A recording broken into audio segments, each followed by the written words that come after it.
it talks about this issue. This issue of overvoting is what they call it. What the question that was posed is called overvoting at the DTC. She dealt with it when she worked at the DTC, if you can imagine, 25, 30 years ago. Okay. So imagine that it's got worse. I will tell you, sadly, how it's dealt with. It just gets wiped out. I can't get into details, but I can tell you that the vote counters at proxy services will actually show that discrepancy the day before the record date. But on the record date, somehow it all just gets washed out. So it just acts like it, I see nothing, I know nothing, I do nothing. Okay. And so ultimately, it's a joke, and it's a very sad joke, but that's how it's dealt with. It does impair corporate governance, though. In fact, there are other lawyers I know that are working on some of the theories for new cases about suing these perpetrators for destroying corporate governance. Think about whether a merger could have gone through or whatever. So that's that question. What was the second part of the question? Well, if it goes to court, will there be a squeeze or a settlement? Well, number one, if there is a squeeze, frankly, I think the listeners and viewers that we're talking to now have got the best game in town, because the best way to take on a bully is be a bigger bully. Okay. And so ultimately, for these people that were viewing and listening to us right now, find companies that really make a difference, find companies that are really good to invest in, and go show them, that you're better at the game than they are. And obviously you've done that in GameStop. I don't know if you're going to be successful in AMC. And again, this is subject to talking to your lawyers that do that kind of thing. I'm not familiar with whether that can be done legally or not. It seems like it could. But nonetheless, going to court ultimately causes that overvoting situation to be resolved in part because in some cases, the perpetrators have had to buy stock from the company in order to satisfy the overhang or the difference.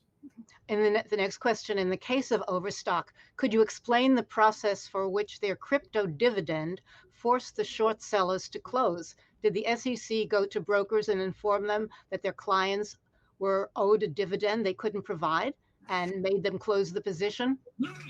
Well, first, the chronology is a little off. When Patrick created the crypto dividend, this is my recollection, Patrick was the first, Overstock was the first company that the SEC actually approved a blockchain-based stock issuance, which was a preferred shares of stock. I had nothing to do with that transaction. I just happened to read the SEC filings because I was intrigued by it. But in our case, to my knowledge, that we handled, I don't think there was a crypto dividend. I think we simply just got the records that showed those imbalances, showed those fails to deliver, et cetera. So I don't know to what they're making reference to, frankly, because I don't recall any crypto aspect to that part of the case. Well, I don't think they meant the cases that you did. I think it just must have been, well, they said the case of Overstock. So no, I never saw that either. Maybe there's a new case for Overstock. I'm not handling that case, though, if that's the case. Okay. Next hey question. Guys, just wanted to share that. I was just curious on how they would answer, how Wes Christian would answer that about the overvoting, because we were curious about that. Sounds like it gets washed under, and I've heard that also, to where they just kind of they don't do anything about it. However, I think with all the attention that's on this right now, just the fact that it is being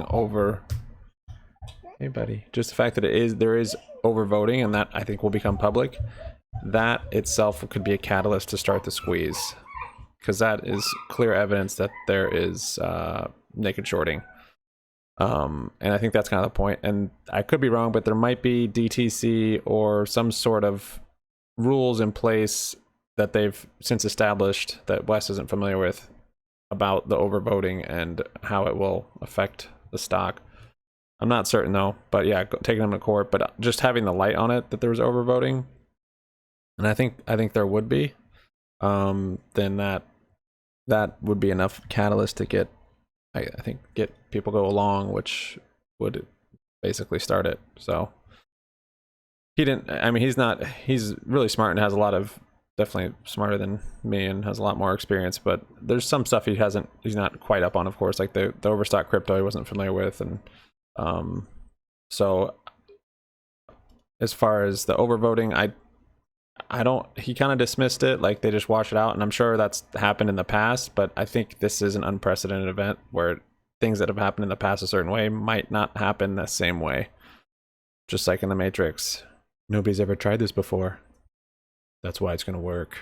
That was Neil, by the way. Sub up, like up, comment down. Happy money sticks around. See you guys tomorrow. Peace out.